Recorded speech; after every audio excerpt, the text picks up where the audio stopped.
You're listening to the Nature Talks podcast, a podcast about education and connecting learners of all ages with the outdoors and nature. My name is Kevin O'Shea and I'm your host. I'm an early years educator with a passion for connecting kids and adults with the outdoors. I'm a passionate naturalist who spends as much time as I can exploring nature, learning about plants, birds, and bugs, and then sharing my amazing experiences with others. In each episode of the Nature Talks podcast, we'll have conversations with people making education connections with students and nature. More than any other time in history, we need to be sparking a passion for conservation and sustainability with the young and old alike. And in this podcast, we'll talk to educators, students, scientists, and citizens making a difference in the world today. Sit back and get ready to learn something new and exciting about nature education. All right, everyone, welcome to episode number 4 of the Nature Talks podcast. And this week, we're going to be talking to a friend of mine, an educator based in Japan, Sarah Matsumoto. Sarah, thanks for coming on the podcast. Well, thank you for having me, Kev. I think Kevin, this is going to be really awesome. I'm talking about something I'm super passionate about. Awesome. Now, Sarah has been a regular co-host guest on another podcast that is not about education. So she's definitely, you're a veteran podcaster now, but this is the first time to be talking about this topic. Well, that's even more exciting. Yeah, exactly. So Sarah, obviously the people who are out there listening, the majority of them are educators. You're an educator. So could you tell the listeners a little bit about your education journey? So where did you start as an educator and how did you end up where you are now? Wow. Yeah. Well, I come from a really long line of educators in my family. So my grandmother was a teacher in one of those one-room schoolhouses. When she turned 18 years old, she became an educator, and then it just kind of went down the line. So in my family, we only do 2 things really well, and one is farming and the other one is teaching. So basically, I think if you think about it, they're one and the same, right? You're growing humans or you're growing animals or crops, right? Yeah. So anyways, all around my whole life, I've had really great role models. Mm-hmm. And I knew probably from maybe my freshman year in high school that I really wanted to be a teacher. Mm. And not just a regular teacher. I want to be an ag teacher. Okay.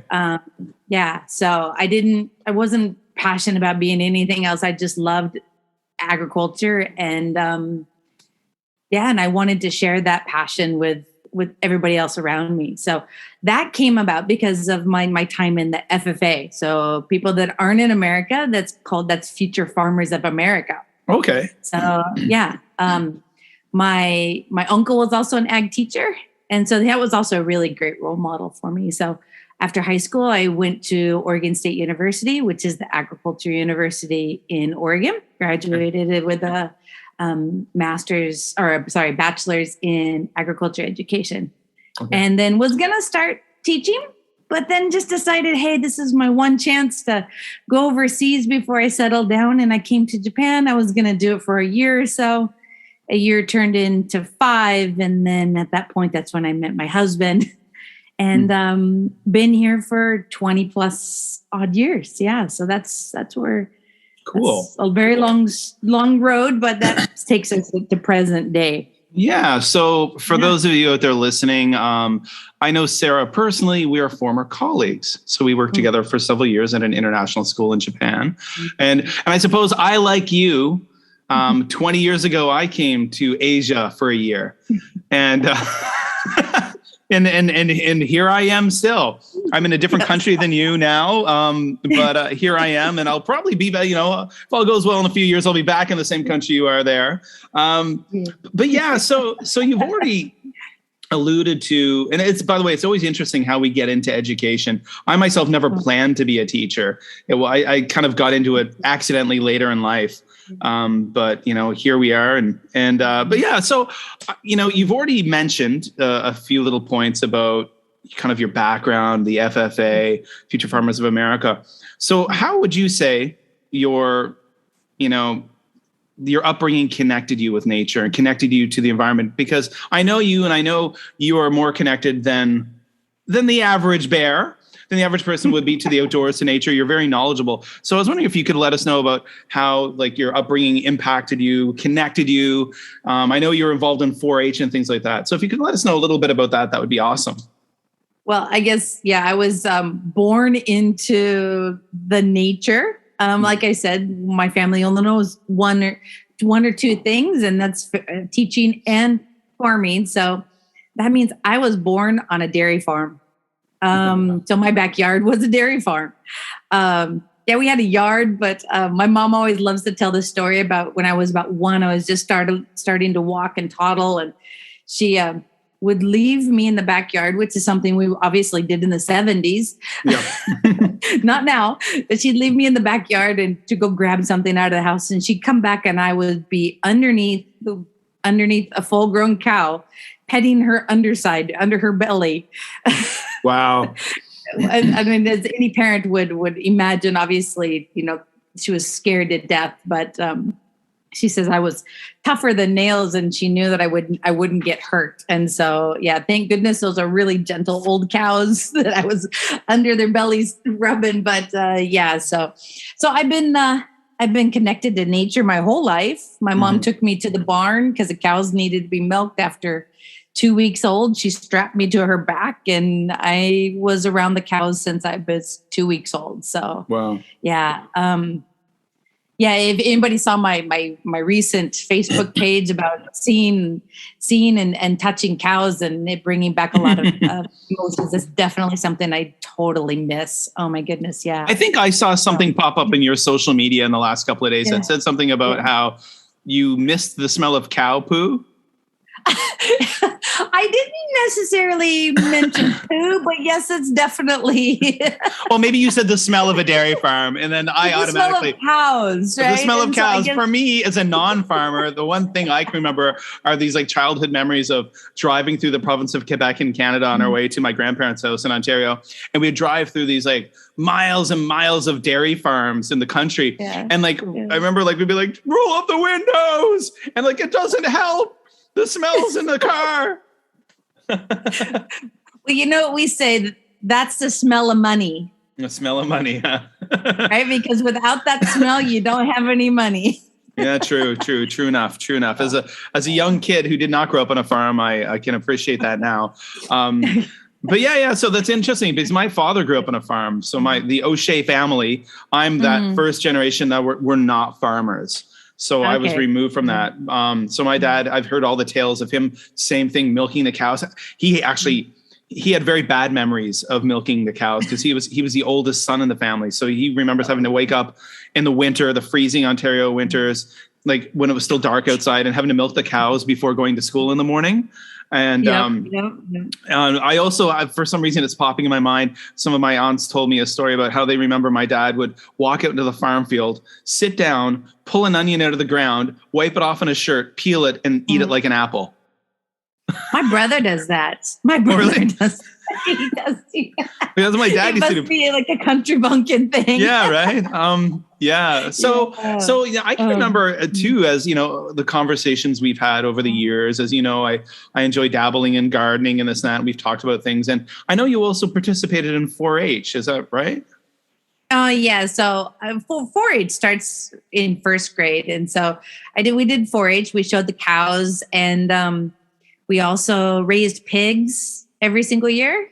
And that was a really a great opportunity, to raise something and to be responsible for it, and then to see it all the way to the very end, and to learn some money skills, some budgeting skills, and there's just a wide variety of skills that you can learn by raising animals. Even the same thing with raising pets. I think for raising really kind and sensitive children, having a pet in the house is one of the most amazing opportunities for your children. Definitely. I think that's a must for kids. And if they've got allergies, there's definitely other things that they can raise and take care of to gain those kind of, those skills. Yeah. No, I completely agree. we've always had dogs, and it's really interesting. We're on our second dog. My oldest son is 13, and we got our first dog before he was born. And I always felt, geez, he doesn't really care for the dog. But once we got our second dog, he's been incredibly responsible, with him and helping. And even when he's only got 30 minutes before he needs to go someplace else, because he's a pretty busy kid, the dog's taking him for a walk is always the top of his list. And so I can see, even though, he didn't seem to bond with the first dog, the second dog, and now that he's older, he's definitely has that responsibility and that sense of wanting to take care of him and knowing that his needs come before his own. So, which really makes me super, super proud, because as a kid growing up, the cows and the pets and the dogs and everybody got fed before we got fed, before we fed ourselves. And so that's just something that I'm really super happy to see, that he's gained those skills as well. So, yeah. It's really interesting, like to draw like a comparison to my own household. Like we don't have dogs, we don't have cats. And that's for a variety of reasons. But one thing that we did get a couple of years ago was our first family pet. And we got guinea pigs. And I had guinea pigs growing up as a child. We had dogs and cats growing up as a child too in Canada. But I always thought they were just such a user-friendly, simple, wonderful little introduction to owning an animal, because they're cute, they're docile, they do not bite. But I think now, as my children are getting a little bit older too, they're realizing that finally my son is changing the cages when I ask him to. But they're realizing more and more now that these little cute critters in our house, number one, they bring us happiness. There's an intrinsic joy to having them. But they need us, and they are completely dependent on us. And if we don't stop and slow down in life and feed them or this and that, they don't get fed. And they can't go and, they're pets. They can't go out and forage for themselves. They can't go to the kitchen and open the fridge and get themselves that lettuce, right? So they really need us. And it's nice to see my own children are finally starting to get that. That's lovely. That's the reason to get them. Yeah. That's the reason to have pets and with kids. Yeah. This is the best combination. Yeah, absolutely. Yeah. Now, the reason why I wanted to have you on for this episode, Sarah, is because you have spent the majority of your life as an educator in Japan. I spent almost 10 years teaching in Japan, and we taught at the same international school. But I really feel that the school we taught at was more, I think, influenced by Japanese education than it was by, American curriculum, Canadian curriculum, in some aspects. So like, for example, so what I want to talk to you about tonight today is, what are some of the things that you've seen over the years in Japan, through your own teaching experiences, through your children being students at Japanese schools, the things that in Japan that the education system does, or schools do, or where you work, what they do to connect kids with nature, with the outdoors. Because I personally think of all those years that we would take 100+ kindergarten students into the forest on camp. And like, that's, I've been teaching in IB schools in other countries. That's unheard of. And when I tell these stories to people, they're just like, you did what? I'm like, oh yeah. We took them on hikes up mountains. We cooked food over fires. They slept in tents, and they were 5 and 6 years old. So what are, and that's maybe something I can share those stories later on, but what are the things that experiences you've had? Well, I think as a general rule, Japanese people really respect nature. As a whole, they also respect the food that is on their plate. And so I think there's a different attitude towards nature than we would see in Western society. Maybe I think even though you're just as far, you're 2 or 3 generations removed from the countryside in most households, the same in America, 2, 3, 4 generations now in some cases. So they've lost that connection, but yet I still think there's a great respect for Mother Nature, which is, I think that's where we get that maybe need or, understanding within education that all kids need that kind of education and exposure. Yeah, I was just thinking now, like, the main religion in Japan is Shintoism. And from what I know, the little I know, Shintoism is a very earth-based religion. Yeah. And I think there's a lot of comparisons that could be drawn towards indigenous cultures in North America and other countries. That respect for the earth, the respect for the food that the earth gives us. So I'm sorry, continue. So, I mean, I remember that probably one of the first times you and I were working together, and we were at that old kindergarten, and the kids were out there playing, and a wild cat went through the yard, and then the kids all went, cat, and then that's the first time you introduced me to the concept of nature deficit disorder. And so I think that was the first time that we probably realized we both had a lot more in common than we realized. But at our old kindergarten, we would take the kids rice planting, take them out to a rice field, and we would take 100 and some odd kids and 3 classes. We're 20, 40, about 60 kids. We'd take them and they'd go out to their knees and they'd plant rice, and then they'd come back out of the rice field completely muddy. And for some of them, that was probably the first time their feet had ever touched mud.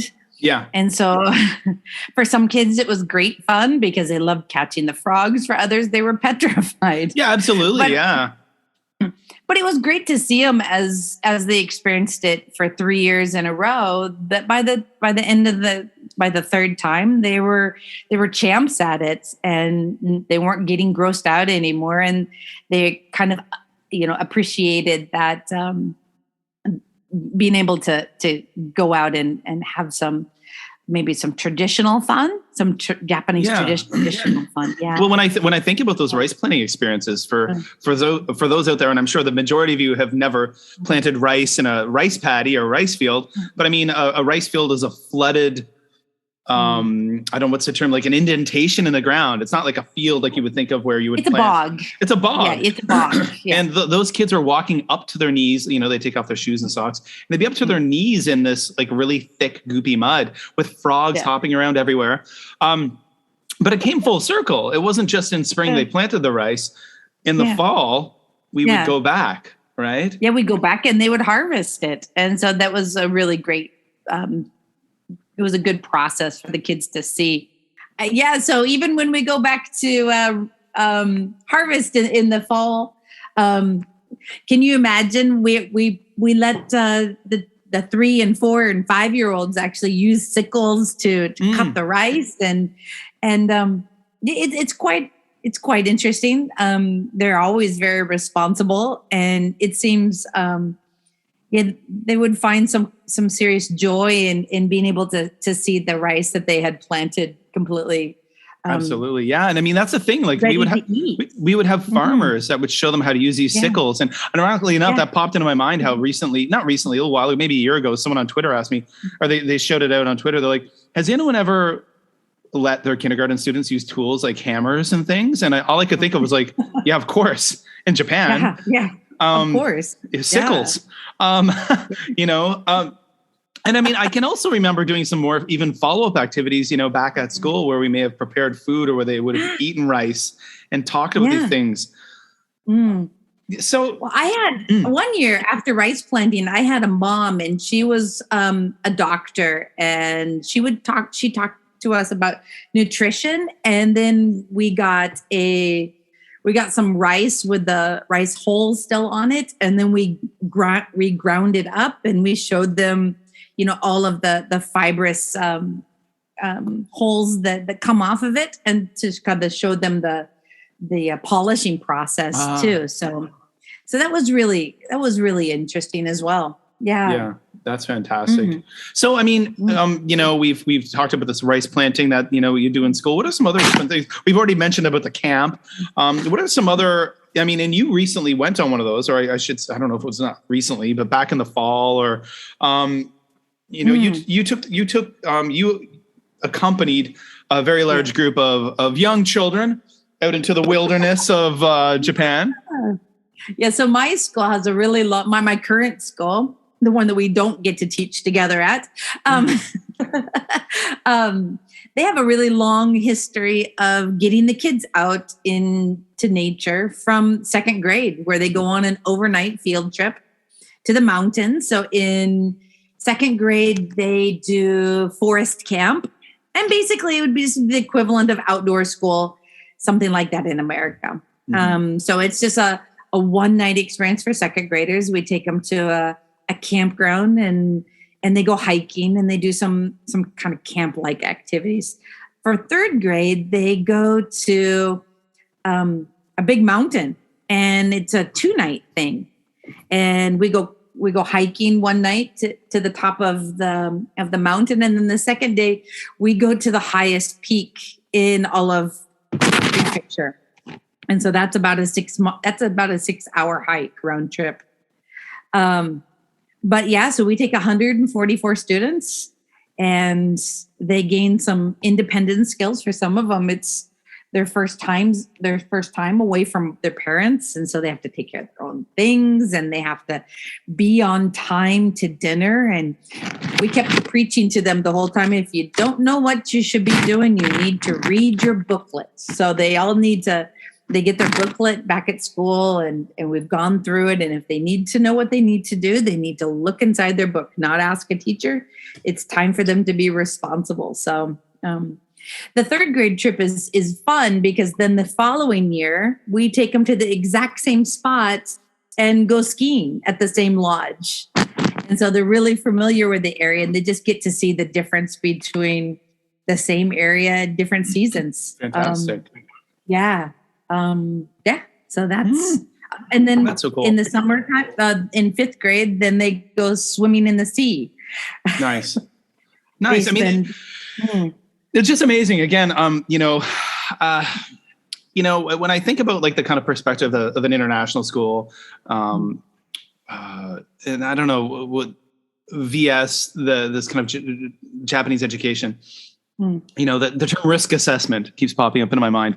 And, like you talk about risk assessment, that's something that's like, comes up a lot when you talk about activities, at a school, not just, also that's, I was working on an environmental education course over the fall, and that's one of the elements in some of the lesson plans. If it's a field trip, you've got the risk assessment in there, and we were talking about having kindergarten children going away on a camp for several days, and hiking in mountains where there, lots of potential things could happen. Using a sickle to harvest rice, swimming in the ocean, But these are things that, from my experience and being married to, having a Japanese spouse, like this is just normal. There's nothing why would you bat an eyelash? This is what we do. Yeah. I think a lot of that is, I think in Western society, we've kind of we've child-proofed their life. Yeah. They don't learn how to take their own risks. I remember a long time ago, we used to have a cafeteria lady when we worked together at that very first kindergarten. And she used to use the analogy that we should push children from behind instead of being in front of them to catch them before they fall. So I think a lot of that is a good analogy, in that with environmental education, there's a lot of chances for the kids to learn how far they can go on their own without using their own senses. I think kids have lost their own sense of what they're capable of doing. And then I think a lot of times adults sell them short. We sell kids short. I completely agree. And I know that from my time in Japan. And I celebrate the fact that I had the opportunity to teach in the country for so many years and experience these things as you have. And at the same time, then that really frustrates me when after I've left Japan, because I see what children of a young age are absolutely capable of doing safely if given the guidance and the opportunities. So like as with international baccalaureate schools, Ivy schools, with the IB learner profiles. They often, they one of the learner profiles is being a risk taker, and we throw that term around a lot. Be a risk taker. Be a risk taker. Stand up in front of a room and read and read this story out loud, or this or that. And we talk about being, giving children the opportunity to be risk takers, but we don't often give them those opportunities. Definitely. In that sense of the term. But I think.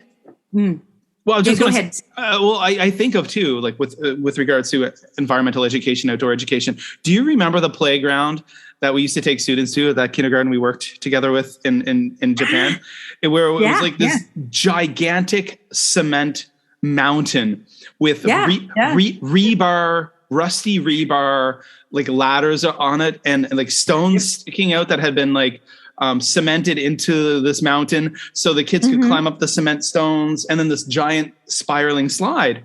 And I think if for any parent probably back home now in 2022, where I'm from, or maybe parents at schools I've worked at recently, would look at that and just be horrified. But in 4 years of teaching at that campus, and we would bring the kids there every single day, pretty much rain or shine.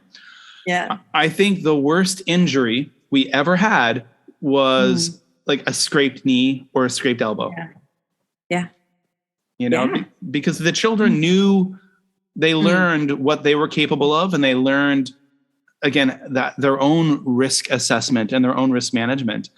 How do I navigate this play structure safely on my own, and how do I do it? And again, that was, I think myself, when I first saw that thing, I went, ah. Yeah, definitely. No, well, even when we were playing in our the playground at the school, and there was all those rocks, and the Japanese teachers would say, "Watch out! Don't get on the rocks." And you and I look at each other like, "Why not?" Rocks start to be climbed and to jump off of, aren't they? Yeah, they're fun things to climb. Or when we would take the kids for long walks, and some of those in the administration would question if taking kids for long walks was educational good practice, but then parents would thank us because the kids would become stronger and gain more confidence to be able to walk on their own, because a lot of kids in Western society and even in Japan, they're car kids. They don't have to walk for very long. And so I always stick in my mind this one girl that we had, and she could never walk. And in the very first year, we would have to pull her. But by the end of the year, she was able to walk on her own because she had, gained that experience. Yeah. Well, that was a beautiful thing about that. I mean, warts and all, and every school has its warts, but every school also has, silver linings. And one of the things that I always embrace, and I talked about this in that TEDx talk I did about I Love Bugs. That was the park where we brought those kids, where I learned to love bugs in such a deep way.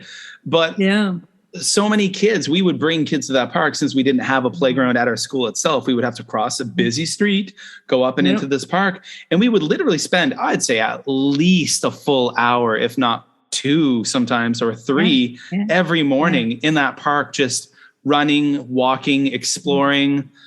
We were really spoiled when you think about it. There was a castle there, a Japanese castle, forest trails, ponds, But okay, so I guess we've already kind of dipping our toes into this one. But if you were to, you are addressing an audience of mostly international educators in America, Canada, the UK, Australia. What are some of the lessons you think that schools, administrators, educators outside of Japan could take away from the way things are done in Japanese schools?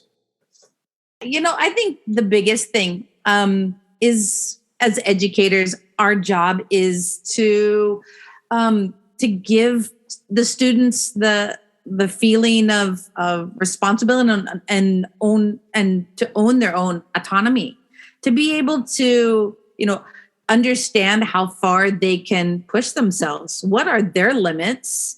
And instead of teachers and classrooms and walls putting limits on our own students, I think that should be the foundation for any child's educational career. So, I mean, there's a lot of ways that we could do that. Get the kids out of the classroom instead of, waiting. In America, we don't take them to middle or to outdoor school until middle school. Get the kids out. I mean, I'm not an expert on American education, but I'm not really sure why they don't think they can take, the kids camping earlier. Yeah. Get the kids out. Instead of just talking about SDGs, let's actually talk about it and then put it into practice. Absolutely. Yeah. No, I think that's, and there are some definitely progressive school districts in America and Canada that do have some outdoor education programs that are doing amazing things, but those are not the standard, that's not the common thing. And I think about, the whole concept of embedding this environmental education, this nature connection into curriculum. And as an international school teacher, as an IB teacher, yeah, sure. We do that in one unit of inquiry a year. But what I saw in Japan, at my current school, the kids from third grade on, they start taking science classes, and they have reclaimed a wetlands, which was basically a runoff area. Wow! And they've turned it into 4 different areas. And 2 of those areas is a rice paddy. So one is for the junior high school, one is for the elementary school. The third graders and fourth graders, they spend part of the year preparing the rice paddies for harvest. And then they go out during class and they also and then they get to harvest it. The other areas are small ponds. Was it probably about a month ago? We had a fall cleanup after harvest every single year. Farmers, clean up the area before winter, and then to let it rest before they come back in the spring to prep it for the next cycle. And we had a Saturday where, I think we had, over the course of the day, we had about 30 families come to help us clean up the area. And one of the things was we needed to get all of the living little bugs and creatures out of the ponds, because we got 2 little tiny ponds. And we told the kids to get into the ponds, and they had nets, and they were up to their knees in mud and water, and we were harvesting all the little life creatures, and it was so much fun because they were just like, "What's this? What's this? What's wow?" This? So it's like a bio blitz. You got a bio blitz commit, and it's mixed with that Japanese TV show that my family loves, SOS. Yes, it's like SOS. And that's something that, again, for those who listen to episode 1 of this podcast, haven't, go back and listen. You can hear my TEDx talk where I talk about my passion for bugs and stuff. And I talk about this incredible TV show. And I think it's incredible because it's neat. They basically restore ponds and things like this. And they have celebrities going in and doing that, collecting every fish and frog and like saving them, documenting them, kind of cleaning up the pond. Making it healthier, and then putting all the stuff back unless it's invasive. And then they remove the invasive things. That's exactly what they were doing. We collected all of the living creatures, and then we needed to fix the pump the next week. And so we had a company coming in. And so the kids are the best ones to have the most patience to be able to sort through all of the rocks and the rubble to be able to find those living creatures, which was it was just really the highlight of my year was to really just to get dirty and connect with nature with the kids. Yeah. And then on top of it, a lot of people know about Japan. They have an affinity for sweet potatoes that have been roasted on a barbecue. And so we had sweet potatoes for the kids at the very end. And so that they had harvested, because our kids also we have a small field for sweet potato farming as well. So which is another activity we used to bring the kids on when we worked together, sweet potato harvesting. And my own kids, when they went to school in Japan, got to do that as well. Wow, fantastic. I think the one thing I want to say to administrators, find one thing. Find one thing. You don't need to be fancy about everything all over the board. Find one thing that your school is that's going to be their signature project and stick with it. Staff changes, from year to year, and those that, start it. And a lot of times, we'll have a really great teacher who'll start a project and then they leave and then that project dies. As a school, commit yourself to one project and everybody, it will be everybody's project, not just that one teacher's, but the whole school needs to buy into it. And that always comes from the administration. When the administration provides the leadership to say, hey, this is what we're going to do. And we'll do it because it's good for the kids, but also I understand that takes time from the teachers as well. And so the administration also needs to kind of build that into everybody's schedule as from a scheduling standpoint as well, a man point of view. Yeah. No, absolutely. Fantastic advice. I totally agree with that. Like, and that's a topic that's come up in so many conversations I've had recently about the idea of, inspiring teacher has great idea, starts project, moves on because of life reasons, career reasons. Especially like I'm a Canadian with a Japanese spouse living in China right now. This is not where we will be forever. That's definitely in the international circuit, but even within, if a school district in America, teachers transfer to other schools, they move to other cities, they retire.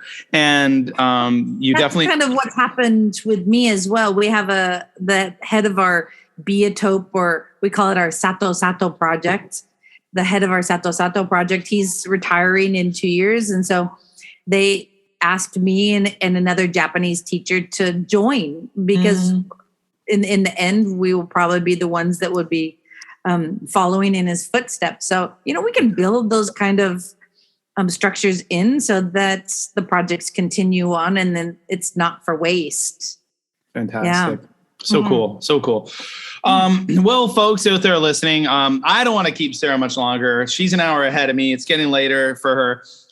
Some great insights, great tales of what happens in Japan with different schools. And I know that, I had some fantastic experiences. Weren't always things I agreed with, but that's the way it works at any school, right? I mean, no school is a perfect place to be. No education system is perfect, but we can always learn from other places and take pieces that work here and there and make things better where we are.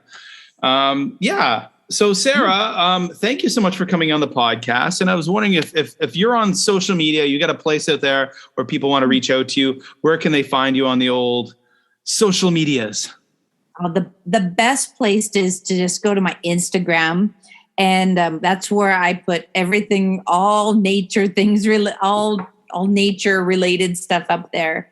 And so you can just find me. It's called my username is Sarah Kobe, just SARAH, Sarah with an H, and Kobe is in Kobe beef, KOBE, Sarah Kobe. Yeah. I'm holding a Kobe coffee mug right now because I used to live in Kobe, folks. Cool. So that'll be in the show notes, everyone. Instagram.com/Sarah Kobe, and go check out her stuff over there. Sarah, thank you so much for coming on the podcast. Thank you so much for having me on. It's so awesome. It's so fun to connect with people that are passionate about education and understand how important nature education really is. Well, again, I would like to thank Sarah for taking the time to come on the Nature Talks podcast, the environmental education podcast, and sharing her wonderful experiences working, teaching, educating in Japan. I hope you guys had a few great takeaways from this interview. Now, of course, you can find Sarah on Instagram at Kobe Sarah. As she mentioned, links will be in the show notes. That's all the information underneath the podcast. Of course, I'm Kevin, and you can follow me on Twitter at MadForMaple. You can follow me on Instagram at Shizen Wildlife, SHIZEN Wildlife, and that link will be, of course, below. And join the Nature Talks Podcast Facebook group. It's a closed group, and it's a place where I definitely want to build community, share lots of information about environmental education and what you can do to make a difference in environmental education. Now, also, of course, please leave a rating and a review. We would really appreciate it if you could leave a review on Apple Podcasts, over on Anchor, wherever you listen to the Nature Talks podcast. And share it. Share this podcast with your PLN. Share with your colleagues, your coworkers, your administrators, those you know. Share with those of you friends of yours who are not educators. There's something I think we can all take away from this as parents, as teachers, as people who are concerned about conservation, who are concerned about climate change, who are concerned about making the place we call home, Earth, a more sustainable place to live in. All right, guys. Well, that's it for another episode of the Nature Talks podcast. Thank you so much for all the support you've been giving, all of the positive feedback, and thank you so much for helping this brand new podcast grow. Wherever you are in the world, I hope you're happy, I hope you're healthy, and I hope you're staying safe, because you know what? Now more than any other time in the past, we really need to work hard to be safe. Take care.